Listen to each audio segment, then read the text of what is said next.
बहुत सारे न्यूज़पेपर्स में एक्सप्लेन छप गया, एक्सप्लेनर छप गया रघुराम राजन जी का बयान।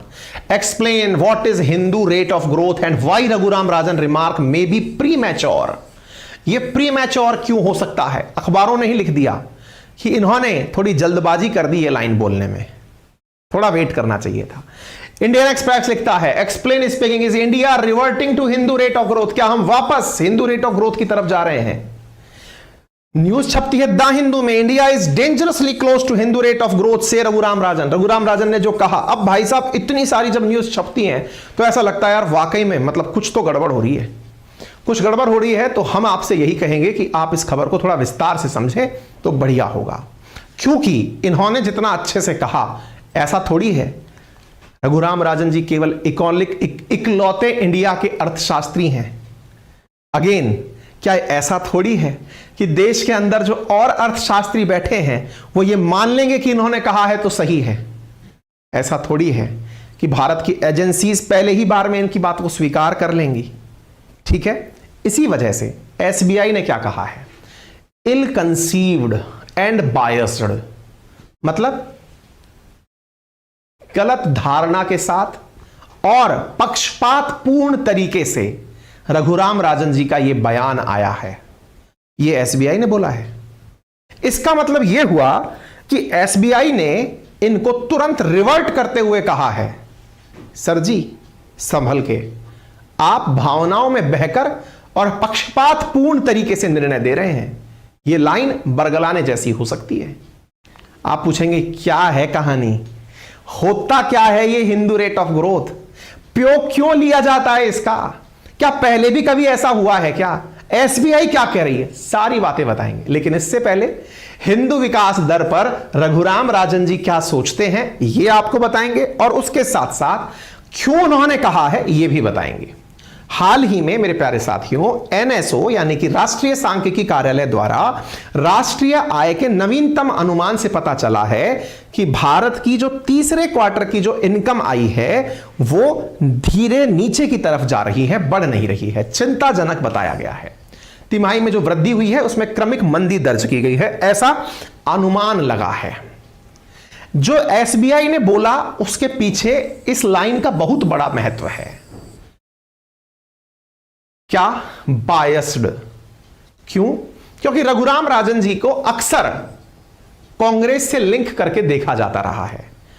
कांग्रेस की सरकार के समय आरबीआई के गवर्नर थे, वित्तीय सलाहकार थे, इन दिनों राहुल गांधी जी के काफी करीबी भी दिखे हैं, पदयात्रा में भी साथ चलते हुए दिखे हैं। इनका एक इंटरव्यू भी उस दौरान शामिल हुआ। एक प्रकार से बुद्धिजीवी वर्ग के लिए एक ट्रंप कार्ड की तरह से इन्हें देखा जाता है। कांग्रेस के द्वारा इन्हें ऐसा समझाया जाता है कि इन्होंने कहा है, दैट मींस किसी बुद्धिजीवी ने कहा है, और जब बुद्धिजीवी ने कहा है तो इसका मतलब आप सब लोगों को सुनना चाहिए। तो ऐसी स्थिति में क्या सही और क्या गलत ये जानना आपका अधिकार है। आज हम उसी को बता रहे हैं। आज के युवाओं के अंदर बहुत ज्यादा जरूरी है यह जानना कि किस प्रकार से वो आत्मनिर्भर हो सकते हैं। आत्मनिर्भर ही नहीं, वो खुद के लिए काम कैसे कर सकते हैं, खुद को बड़ा कैसे बना सकते हैं। इसी को ध्यान में रखते हुए मैं बुक एक सजेस्ट कर रहा हूं आपको, जिसमें आप जानेंगे कि खुद के लिए काम कैसे करें। क्योंकि बहुत सारे युवाओं के मन में ये सवाल होता है कि मुझे किसी के लिए जॉब करना चाहिए, या फिर जॉब की प्रिपरेशन करते रहना चाहिए, या फिर मैं अपने लिए काम करके एक बहुत बड़ा आदमी बन सकता हूं। यदि आपके अंदर ये सवाल हैं कि मुझे कब खुद का काम करना चाहिए और कब नहीं, क्या मुझे सर्विस की तैयारी लंबे समय तक करते रहना चाहिए या नहीं, इन सभी सवालों के जवाब शायद आपको इस ऑडियो बुक में मिल जाएंगे, जो अवेलेबल है कुकू एफएम पर। कुकू एफएम एक ऐसा प्लेटफॉर्म जहां पर 10,000 ऑडियो बुक्स आपको एक एप्लीकेशन पर उपलब्ध होती हैं पूरी सुनने के लिए, देश के बेहतरीन रेडियो जॉकीज की आवाज में। साथियों, यहां पर वो किताबें जिन्हें पूरे देश ने समय समय पर पसंद किया है, वो बुक बहुत ही मतलब जबरदस्त अंदाज में आपको सुनने के लिए अवेलेबल होती हैं। और तो और आप इन बुक्स को अलग अलग फीचर्स के साथ सुन सकते हैं, जैसे ड्राइव मोड का फीचर है, सेविंग नोट्स का फीचर है, या स्लीप टाइमर लगा के सुनने का फीचर है।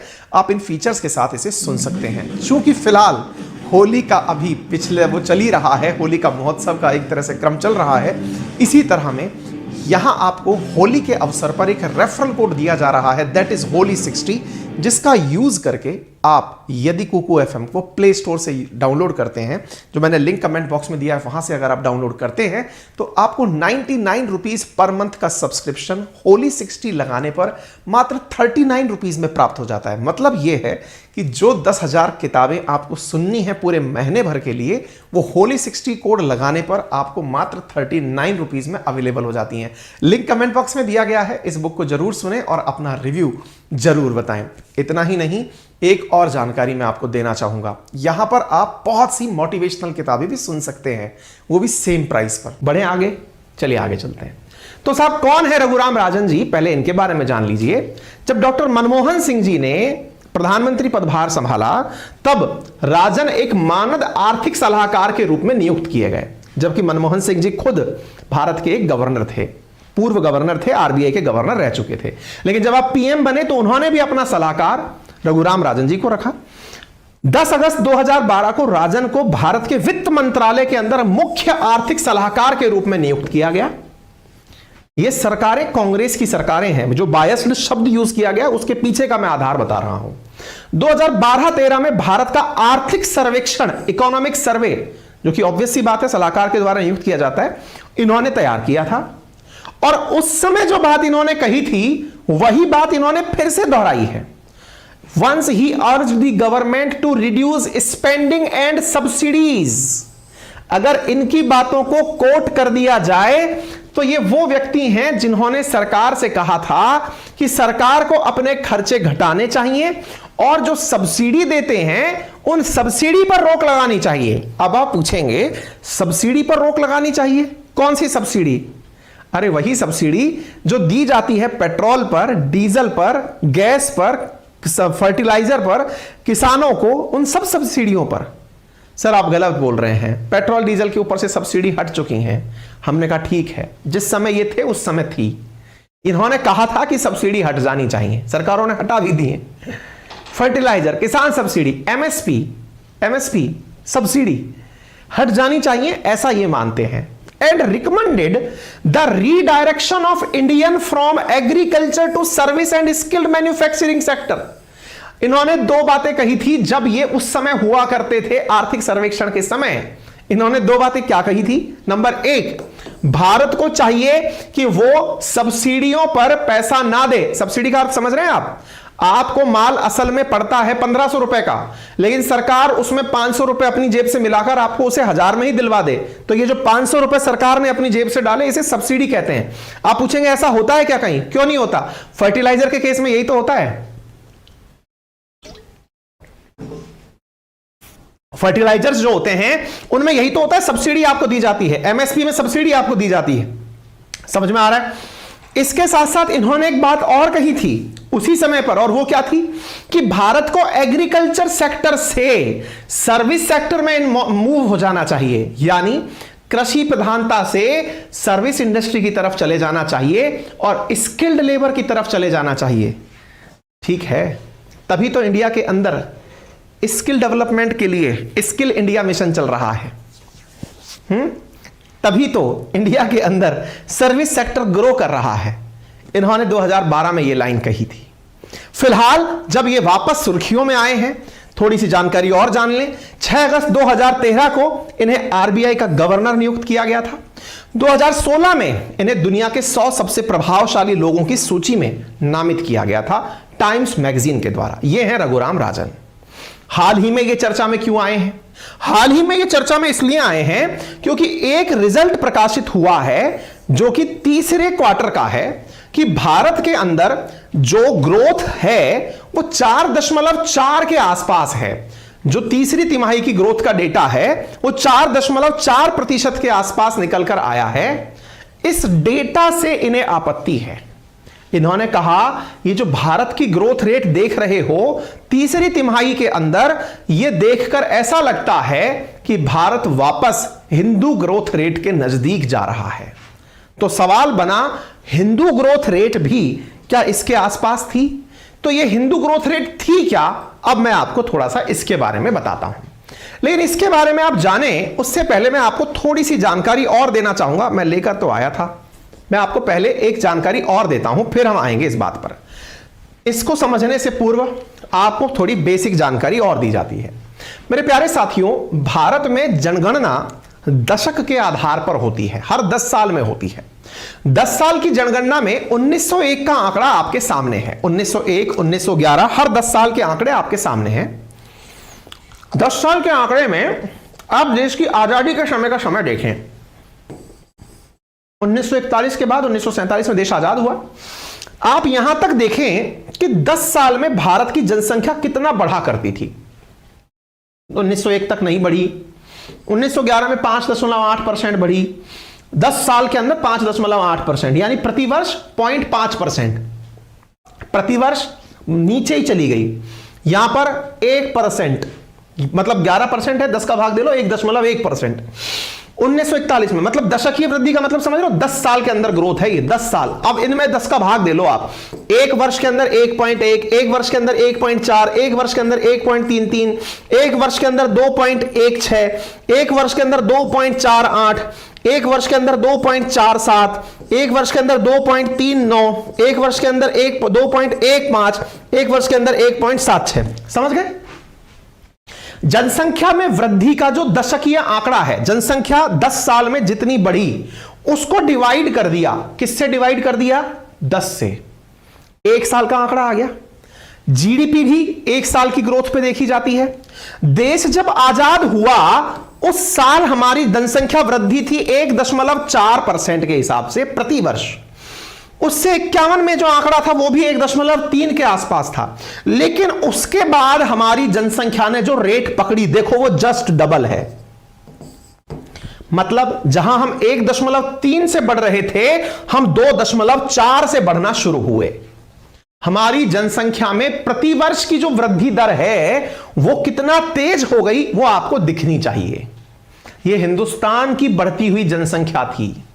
यह हिंदुस्तान की जो बढ़ती हुई जनसंख्या थी, दुर्भाग्यवश उस समय भारत में जो इकोनॉमिक ग्रोथ रेट थी वो भी ऑलमोस्ट इसी के पास थी। अर्थात भारत आजादी के बाद जिस दर से ग्रो किया वो भी लमसम 3 से 4% के आसपास ही हुआ करती थी। यानी सालाना जो वृद्धि दर थी हमारी जनसंख्या में, उतनी ही हमारी जीडीपी में ग्रोथ थी। इसलिए एक अर्थशास्त्री के द्वारा दिल्ली कॉलेज ऑफ इकोनॉमिक्स के अंदर, दिल्ली स्कूल ऑफ इकोनॉमिक्स के अंदर भाषण देते समय एक अर्थशास्त्री थे जिनका नाम था राज कृष्णा। उन्होंने 1978 में भाषण देते हुए भारत की जीडीपी पर एक कमेंट किया, और कमेंट किया इन अर्थशास्त्री ने और कहा कि भारत की ग्रोथ रेट उतना ही धीरे है या उतनी ही तेज है जितना तेजी से हमारी जनसंख्या बढ़ रही है। यानी जनसंख्या और इकोनॉमी पैरेलल चल रही है। हिंदुस्तान की इकोनॉमी और जनसंख्या एकदम साथ चल रही है। हमारी ग्रोथ रेट को हिंदू ग्रोथ रेट कह दिया जाए तो गलत नहीं होगा। यह वर्ड राज कृष्णा ने 1978 में कॉइन किया था। It basically refer to low pace of economic growth rate during 1950s to 1980। Indian economy का जो एवरेज था उस समय 3.5 था। क्या आपको मेरी बात समझ में आ रही है? 3.5% के आधार पर इकोनॉमी ग्रो कर रही है, 2.6 पर जनसंख्या ग्रो कर रही है। यहां दोनों आंकड़े देखने जरूरी हैं। जनसंख्या की ग्रोथ रेट जो है वो भी तेज है और इकोनॉमी की रेट स्लो है। रघुराम राजन के बयान का हम यही खंडन कर देते हैं। रघुराम राजन ने अधूरा सत्य कहा है। अधूरा सत्य क्या है अब आप वो जान लीजिए। अधूरा सत्य यह है कि भारत की जो जनसंख्या वृद्धि दर आपने दर्ज करवाई है, वो जनसंख्या वृद्धि दर्ज उसकी तुलना में आज की जनसंख्या अलग दिशा में है। माननीय, आपने जिस समय का वर्ड यूज किया है उस वर्ड के अनुसार जनसंख्या की वृद्धि 2.4 के आसपास थी, तो जनसंख्या के अनुपात में इकोनॉमी इस दर के अनुसार बढ़ रही थी। 2011 तक का जो आंकड़ा है जहां जनसंख्या 1.7 है, अगर आज की बात को भी देख लिया जाए तो आज की इकोनॉमी भी इसकी जस्ट डबल से ऊपर है, यानी 4.4 है। यानी रघुराम राजन जी ने जो बयान दिया वो अधूरा सत्य है। उन्होंने बयान इस रेट ऑफ ग्रोथ को देखकर तो दे दिया जबकि जनसंख्या 2.4 से बढ़ रही थी, आज की जनसंख्या 1.7 के हिसाब से बढ़ रही है, और इकोनॉमी अगर गलत भी, इकोनॉमी अगर नीचे भी है तो वो 4.4 है, और 4.4 1 के मुकाबले अभी भी ज्यादा है। यहां डिफरेंस मात्र 1% का था, यहां डिफरेंस अभी भी 2 से ऊपर का चल रहा है। इसका मतलब यह है कि आपका यह बयान प्री मैच्योर है। यह मैं नहीं कह रहा, मैं क्रेडिट नहीं लेता भाई, मरना थोड़ी है, अखबार को क्रेडिट दे देते हैं। राजन का रिमार्क में भी pre mature, times of India में लिखा है भाई। अब समझ में आ गया? अरे समझ में आ जाए तो यार, मतलब ऑफलाइन में जब हम पढ़ाते हैं ना, ऐसी चीजों पे तालियां बजने लग जाती हैं, टेबल में पिटने लग जाती हैं कि क्या कंसेप्ट सिखा दिया, अच्छों के ऊपर से निकल जाती हैं चीजें। सफा आपको यह क्या लगता है यार सर कितने इंटेलिजेंट होंगे यार, कैसे सब चीज इनको आती हैं? अरे नहीं आती महाराज, पढ़ना पड़ता है। आपको एक खबर समझाने से पहले 4-4 घंटे पढ़ना पड़ता है। पुरानी प्रिपरेशन में जो साल खपाई है ना, 4-5 साल जो पढ़ाई की है, वो प्रिपरेशन के दौर की पढ़ाई और आज के ये 4-5 घंटे जब खपना पड़ता है तब कुछ रिलेवेंस आपके लिए निकाल पाते हैं।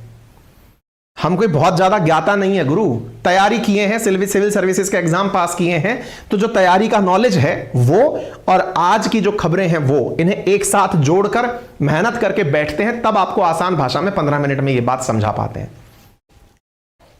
समझ में आया कुछ? बाकी तो आपने दूसरी बात का विश्लेषण करना है। साहब ने दूसरी बात भी कही, तो मैंने हिंदू ग्रोथ रेट समझा दी, किसने दी वो वाली बात समझा दी। एक साहब ने एक बात और बोली है, इन साहब ने एक बात और क्या बोली है वो भी मैं बता दूं, अंग्रेजी में है। इन्होंने कहा है कि इंडिया को एग्रीकल्चर सेक्टर से सर्विस सेक्टर की तरफ चला जाना चाहिए। सर जी ये बात आप थोड़ी, कोई भी कहेगा तो इतना ही इंटेलिजेंसी से कहेगा, आप कोई नई बात नहीं बोल रहे हैं सर जी। क्यों? ये तो सबको दिखता है। क्या दिखता है? आइए मैं लेकर चलता हूं आपको। ये लो, ये 2020 का एक डेटा शेयर कर रहा हूं मैं आपके सामने केवल रेफरेंस के लिए। भारत के अंदर कृषि में जीडीपी का योगदान, कृषि का जीडीपी में योगदान 15% है, लेकिन कृषि पर 53% दुनिया आधारित है। वहीं दूसरी ओर मैन्युफैक्चरिंग में 23% जीडीपी का कंट्रीब्यूशन है और 22% दुनिया उस पर केंद्रित है। सर्विस सेक्टर का योगदान भारत की जीडीपी में 61% है और वो केवल 25% भारत की आबादी को ही कैटर करती है। इसका मतलब आपने कोई बहुत बड़ी इकोनॉमिक वाली बात तो नहीं कही, ये तो आंखों के सामने दिखने वाला ओपन सीक्रेट है। ये तो सबको समझ में आता है कि जहां पर ये कंट्रीब्यूशन अर्थ मतलब जीडीपी में एग्रीकल्चर का कंट्रीब्यूशन इतना सा है, उस पर देश की 53% जनता निर्भर है। उन्हें चेंज होना चाहिए। क्या होना चाहिए? चेंज होना चाहिए। कैसे? उन लोगों को एग्रीकल्चर से अपनी निर्भरता सर्विस सेक्टर पर लानी चाहिए। सर्विस सेक्टर पर मतलब जहां जीडीपी में कंट्रीब्यूशन सर्विस सेक्टर का ज्यादा है, ज्यादा लोगों को एग्रीकल्चर से निकलकर सर्विस सेक्टर की तरफ आना चाहिए। हो भी रहा है। सर्विस सेक्टर जिन्हें नहीं पता उन्हें मैं बता दूं, आज गांव का कोई भी युवा जो गांव में है वो खेती बाड़ी के अलावा कुछ और भी काम करने की कोशिश कर रहा है जो कि सर्विस सेक्टर से जुड़े हैं। उदाहरण के लिए वो टूरिज्म को बढ़ावा देने के लिए काम कर रहा है, वो LIC बेच रहा है, ये सर्विस सेक्टर तो है। वो टीचिंग कर रहा है, वो मेडिसिन कर रहा है, सर्विस सेक्टर के अंदर यही तो आते हैं। वो कॉल सेंटर का काम कर रहा है। यानी जो यूथ है वो एग्रीकल्चर से निकलकर अब सर्विस की तरफ जा रहा है और ये सबको ओपन सीक्रेट है जो दिख रहा है। आपकी दोनों बातों का हमने विश्लेषण कर दिया, बाकी मर्जी आपकी है। जो साहब ने बातें कही वो हमने लिखित में दे दी है, पढ़ लीजिएगा। बाकी जो बातें हैं हमने निष्कर्ष सब निकाल दिया है। ठीक है, हिंदू ग्रोथ रेट पर एक बार बीपीएससी के अंदर सवाल पूछा जा चुका है, कर लीजिएगा। क्लियर हो गया? समझ में आ गया? बढ़े आगे। बैंकिंग कॉरेस्पॉन्डेंट का काम कर रहा है और निश्चित ही यह बात सही है कि आप देश के युवा को मैन्युफैक्चरिंग की तरफ जाना चाहिए। मैन्युफैक्चरिंग से ज्यादा सर्विस सेक्टर देश में बढ़ रहा है, लेकिन एक चीज मैं आपको बताऊं, इनके बयान में एक छोटा सा विरोधाभास है। विरोधाभास क्या है? आज अगर हम चाइना को इंडिया से कंपेयर करते हैं तो एक बहुत बड़ा कारण खोजते हैं, और वो क्या कारण है? चाइना और इंडिया लगभग एक साथ आजाद हुए थे। इवन चाइना हमसे 1 साल बाद आजाद हुआ था। उसके बावजूद भी आज चाइना दुनिया की दूसरी बड़ी इकोनॉमी है, हमसे 5 गुना बड़ी इकोनॉमी है। कारण खोजते हैं तो पता है आंसर क्या पता चलता है? चाइना मैन्युफैक्चरिंग हब है, वहां पर निर्माण कार्य होता है। आपके बयान विरोधाभासी हैं। आप कह रहे हैं सर्विस सेक्टर में ही इंडिया को इन्वॉल्व होना चाहिए, यानी इंडिया को मेक इन इंडिया पर फोकस नहीं करना चाहिए, इंडिया को सर्विस सेक्टर में ही फोकस करना चाहिए। सर 1991 तक हम लोग हिंदू ग्रोथ रेट पर थे। 1991 के बाद से लेकर अब तक इंडिया ने ग्रोथ एलपीजी रिफॉर्म्स के माध्यम से सर्विस सेक्टर में ही की, लेकिन हमारा वो बीच का पाला खाली रह गया, दैट इज मैन्युफैक्चरिंग के टाइम वाला। यानी जो काम चीन ने उस समय कर लिया, हम उस समय पर सर्विस देते रह गए। सर्विस से रोजगार तो मिला, वैल्यू नहीं बढ़ी। सर्विस में लोग तो इन्वॉल्व हो गए, लेकिन वैल्यू नहीं बढ़ी। मतलब सर्विस के अंदर हम कॉल सेंटर पर हेलो सर आपकी फ्रिज में दिक्कत है तो बताइए हम सॉल्व कर देंगे, ये तो करते रह गए, लेकिन फ्रिज का बड़ा सा ब्रांड एलजी या सैमसंग नहीं बना पाए। वहीं हम फोन के लिए सर आपके फोन में दिक्कत है तो मैं सुधार दूंगा, ये तो करते रह गए, लेकिन आज तक इंडिया को एक भी फोन का बड़ा ब्रांड नहीं दे पाए। अर्थात हम मैन्युफैक्चरिंग में इतने पिछड़े कि आज माथा पकड़ के कहते हैं कि चाहे सीसीटीवी हो, चाहे मोबाइल हो, चाहे घड़ी हो, चाहे पंखा हो, चाहे ट्यूबलाइट हो, ये सब चाइनीज क्यों हैं? हम कहते हैं कि भारत को बड़ा दुर्भाग्य फील होता है, हम क्लर्क बनकर रह गए, हम सर्विस क्लास के स्किल्ड लेबर बनकर रह गए, लेकिन हम मैन्युफैक्चरर नहीं बन पाए। सरकार ने, वर्तमान सरकार ने आज जो ग्रोथ रेट में कमी देखी है, उसके पीछे बहुत बड़ा कारण क्या है? कि सरकार मैन्युफैक्चरिंग पर फोकस कर रही है।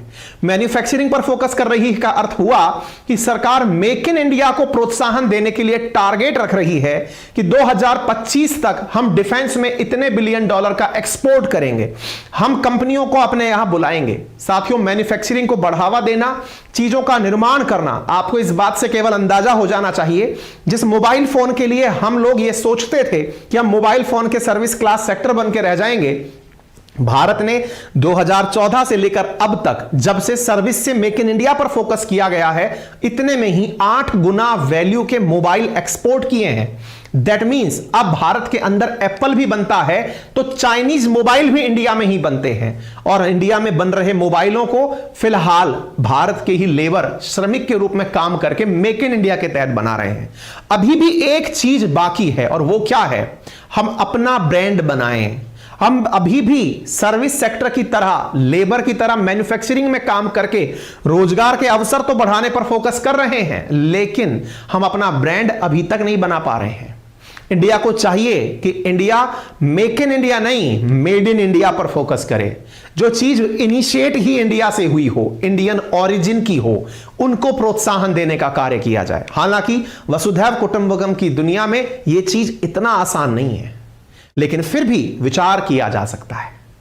कहने का अर्थ यह है कि आज जिस चीज को हम अपना दुर्भाग्य समझते हैं, आज हमारे लिए गर्व के लिए टाटा, टीसीएस हमारे पास है, इन्फोसिस हमारे पास है, विप्रो हमारे पास है, क्योंकि वो सर्विस देते हैं। लेकिन हमारे पास में ना वॉल्वो है, ना मर्सिडीज है, ना फिर हमारे पास बीएमडब्ल्यू है। हमारे पास जो भी है वो सब या तो अमेरिकी है या चाइनीज है। प्रोडक्ट हम सारे दूसरी दुनिया के यूज करते हैं, क्योंकि हम मैन्युफैक्चरिंग पर फोकस नहीं कर पाए। हालांकि इस समय जब जनसंख्या इतना तेजी से बढ़ रही हो, उस समय पर सर्विस के साथ साथ मैन्युफैक्चरिंग बढ़े, यह चीज राइट आंसर होती है। लेकिन केवल यह कह देना कि फिलहाल की परेशानी से निजात पाने के लिए सर्विस पर फोकस किया जाए और मैन्युफैक्चरिंग पर फोकस ना किया जाए, यह गलत हो जाएगा। सर्विस पर फोकस करिए, क्योंकि अदरवाइज आपका फाउंडेशन ही हिल गया, सर्विस क्या देंगे। और हुआ भी। कोरोना काल के अंदर जब चाइनीज सामान नहीं आए, इंडिया में त्राहिमाम मच गया। जब इंडिया के अंदर एक्टिव फार्मास्यूटिकल इंग्रेडिएंट्स चाइना के कारण नहीं पहुंचे, त्राहिमाम था।